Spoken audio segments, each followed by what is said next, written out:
Hey man, it's too nice not to take the Cadillac out.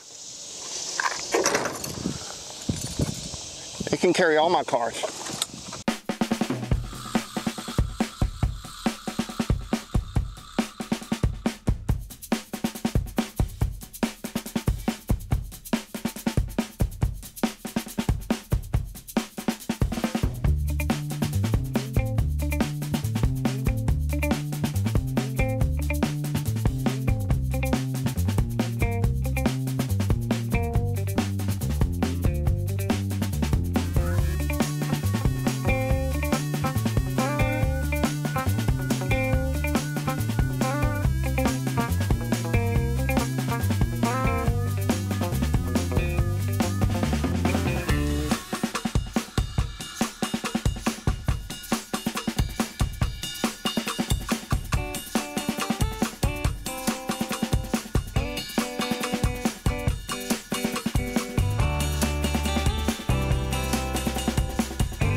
Hey everybody, today we're out looking at our FPV trucks.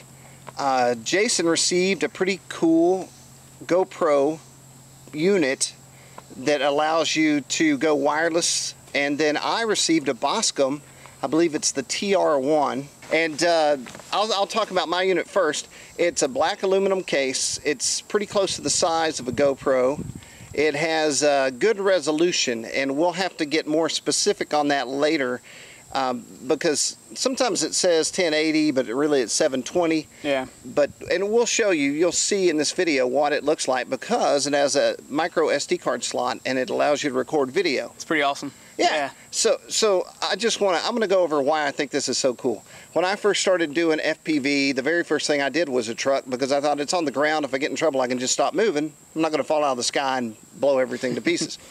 And I had to find a camera, then I had to find a video transmitter, I had to get antennas, then I had to wire it all, then I had to figure out the voltage for everything. The camera could be different from the video transmitter. I smoked my first camera immediately upon plugging it in, had to buy another one, $50, you know, down the drain. And it was a lot of work, and I did a review on that.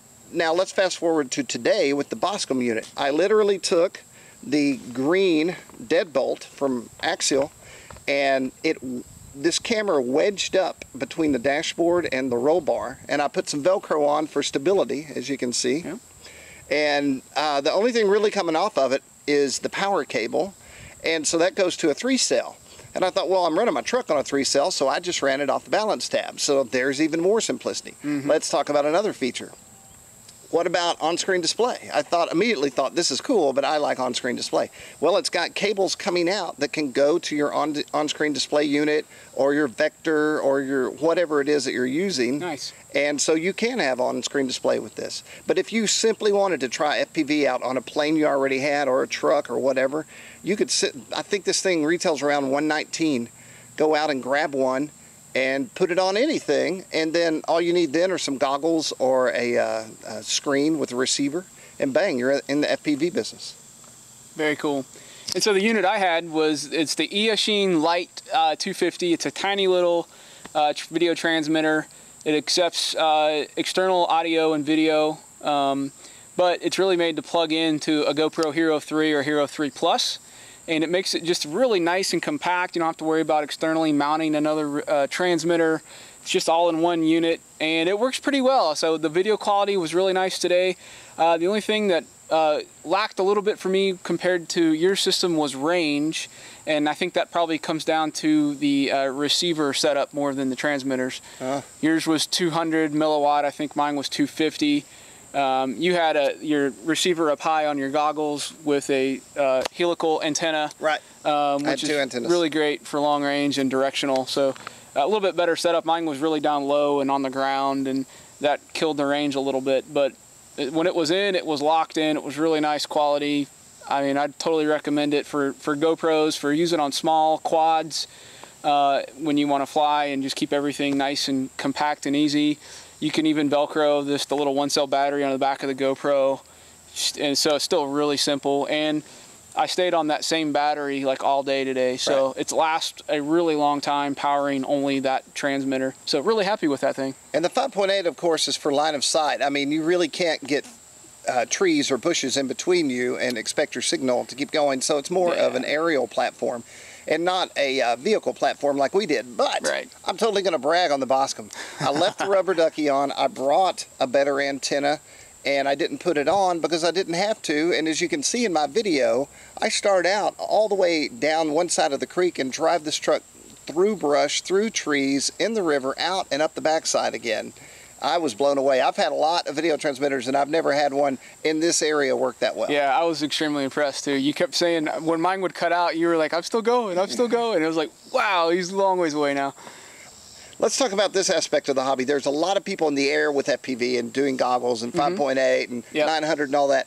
But on the ground, it's not that common yet. And so the question is it fun? And I have to say, man, when I realized I wasn't going to run out of range, and I got through the trail, and then I got in the water and crawled back out on the rocks, it was like really being in a real vehicle crawling through a river. Yeah, I would say it's almost more fun to me than racing or jumping trucks. Like, it makes me want to get a vehicle, get a nice 900 or 1.3, you know, FPV setup, so I can go really long range with it. Because that was just awesome. Like, I didn't want to stop when the video would cut out. It's like, I just want to drive this trail. And if you got a great place like we do out here, you know, this trail is amazing, and the creek, and you just want to go find interesting places to go run your FPV truck. It was so much fun. And for you hardcore rock crawler guys, I mean, I have 2 rock crawlers now, and I have gone out, but I never really was, I don't think I ever got it. And I have to say, rock crawling from within the cab is a whole different deal than standing up over a gravel pit or whatever, because you can see what's in front of you. You can see your front end go up. You can go back down. It's like real rock crawling. Yeah. It's just so cool, and this was the first time I'd really done that with a vehicle. And then the other thing is, if one of us would tip over in the grass or in the creek, since we're FPV, I can say, hey, Jason, push me back over. And he finds me and then takes his truck and push me back over. It was great. Yeah, you know how many times, like, I've been to the track or something, even on a small, like, racetrack where somebody would flip and then their buddy would try to get them flipped back over, and they would, like, miss because you're looking third person. But, like, I was able to get right up on you and flip you over first shot, you know, off we go. Like, didn't even have to get up. So cool. The great part about the Boscom unit is that it's all in one. It's not crazy expensive. You can move it from plane to vehicle to whatever. I mean, I told Jason I could FPV my dog if I wanted to with this thing.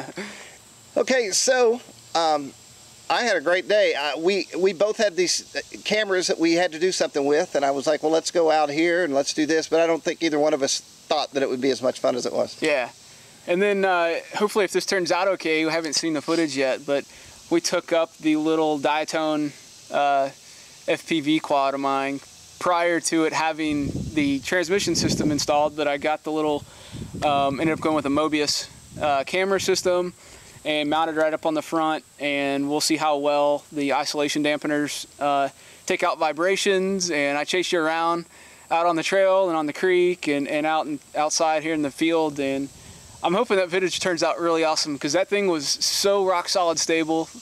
I can't wait to get my FPV setup going in a week or two here and start flying that thing with the goggles. Well, it certainly had dampeners everywhere. I would expect the video not to be bad at all. Yeah, so hopefully that turns out great. I'm looking forward to seeing it, and that's coming up in a future review as well. Well, and I've got a QAV 250 sitting on the deck, and I'm going to attempt, please don't hold me to this, I think people have done it at this point, but I'm going to put a vector on it. Yep. And then I'm going to turn that into my micro FPV unit, and I think I am going to have to drop some cash on a 900 unit for this. I mean, because there's no one out here. Yeah. We could cruise the trails on those things. Fly down the creek for half a mile and come back. Got to do awesome. Well, everyone, you've been listening to the RCGroups video podcast. The goal is simply to go out with whatever cool vehicles, airplanes, quads, whatever we have, and go have a good time and test our equipment. And we definitely did that today. We were doing 20 things at one time. Be good to yourself and hit the subscribe button because we are always adding content, always adding reviews. Their videos going up all the time, and you want to be aware of it when they do. Jason, any final words for this video podcast? Subscribe, look for more. Tell us what you'd like us to review or do a podcast of in the comments section. We'd love to hear from you. You can comment on YouTube, or if you're looking at this on a thread on RCGroups, you can just hit our username and shoot us a PM. Yep. Awesome. All right, man. Great day. Peace out.